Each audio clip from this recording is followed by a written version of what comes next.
రాహుల్ బాబు, ఏంటిది? ఏమైంది? ఏమైంది? లేడికి లేచిందే పరుగు అన్నట్టు మీ కాళ్ళకిప్పుడే నయం అవుతోంది. అంతలోనే ఎక్కడికి బయలుదేరారు? ఆఫీస్కి. ఏంటి, ఆఫీస్కా? ఇప్పుడంత అర్జెంటుగా మీరు ఆఫీస్కి వెళ్లాల్సిన అవసరం ఏముంది? మీరిప్పుడు రెస్ట్ తీసుకోవాలి రాహుల్ బాబు. లేదభి, ఇది రెస్ట్ తీసుకోవాల్సిన సమయం కాదు. పెండింగ్లో ఉన్న పనులన్నీ ముగించాల్సిన సమయం.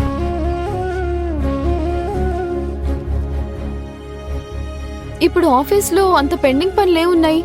ఒకవేళ ఉన్నా కూడా మీ ఆరోగ్యం ముఖ్యం, అక్కడ పనులు కాదు. ఇటు రండి, కూర్చోండి.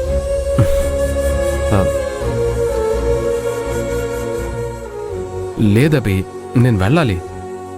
చూడండి రాహుల్ బాబు, మన జీవితం అంతా కనిష్కతోనే నిండిపోయింది. మన సంతోషాలు, సమస్యలన్నీ కనిష్కతోనే ముడిపడ్డాయి. వాటి నుంచి ఎలా బయటపడాలా అని మనం ఆలోచిస్తున్నాం. ఏదో నాడు బయటపడతాం. కానీ ఇలా అత్యవసర సమయంలో కూడా మన గురించి మనం ఆలోచించుకోకుండా, మన ఆరోగ్యం గురించి మనం పట్టించుకోకుండా కనిష్కాకు భయపడి ఆఫీస్కి వెళ్ళడం ఎందుకు రాహుల్ బాబు?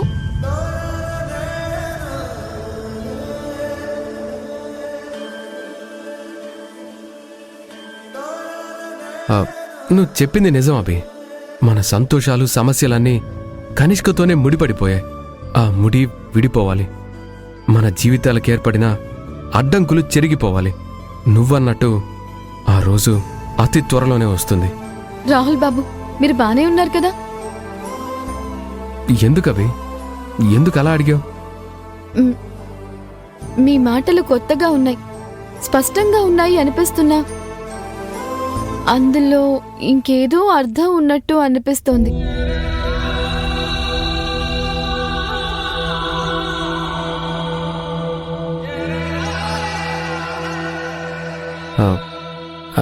అదేం లేదభి. పరిస్థితులు బాగలేనప్పుడు బాధ్యతలు ఎక్కువ అవుతాయి కదా. శత్రువులు ఎక్కువగా ఉన్నప్పుడు సమస్యలు కూడా ఎక్కువగానే ఉంటాయి కదా. ఇప్పుడు మనం ఉన్న పరిస్థితి అదే. అందువల్ల మన సంతోషాల గురించి కూడా ఎక్కువగా ఆలోచించలేం. దిగులుగా కూర్చొని చేయాల్సిన పనులన్నీ చేయకుండా ఆపుకోలేం. అందుకే నేను ఆఫీస్కి బయలుదేరుతున్నాను. అది కాదు రాహుల్ బాబు, ఇంకొకసారి ఆలోచించండి. కాస్త నయమైన తర్వాత వెళ్ళొచ్చు కదా. లేదభి, చెప్పాను కదా, అక్కడ ముగించాల్సిన పనులు కొన్నున్నాయి. అవి ఖచ్చితంగా ఈరోజు ముగించాల్సిందే. సరే, నేను వెళ్ళొస్తాను. రాహుల్ బాబు, రాహుల్ బాబు.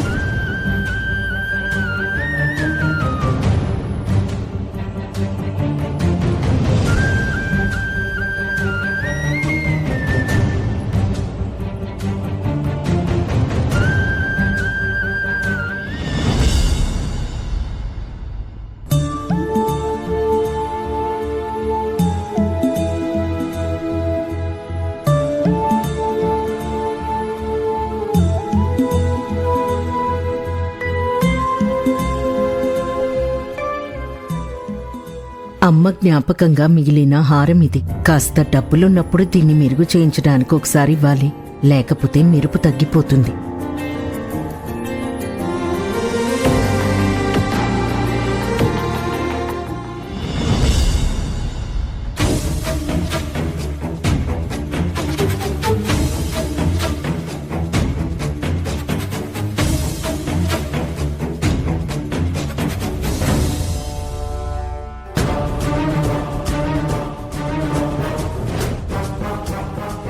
వదినా, పెద్దమ్మ చేతిలో ఏముందో చూసావా?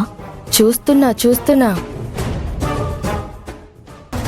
అడుక్కునే చేత్తోనే 60 మందికి భోజనం పెట్టాడన్నట్టు మనకి పూట గడవడమే కష్టమవుతుంది. ఇలాంటి సమయంలో ఆ పసిడిహారం అత్తయ్యగారి చేతిలోకి ఎలా వచ్చింది? నాకు కూడా అదే అర్థం కావట్లేదు వదినా.